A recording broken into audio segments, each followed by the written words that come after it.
أعوذ بالله من الشيطان الرجيم. بسم الله الرحمن الرحيم.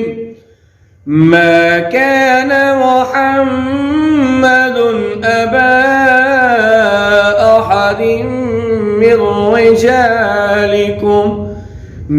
رجالكم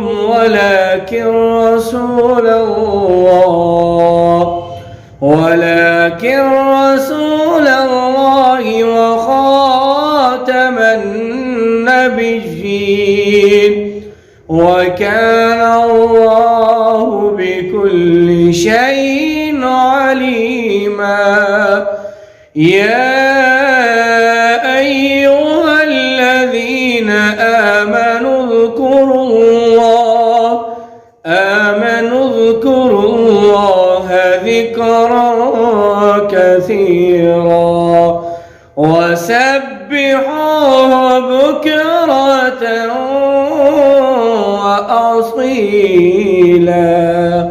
صدق الله العظيم.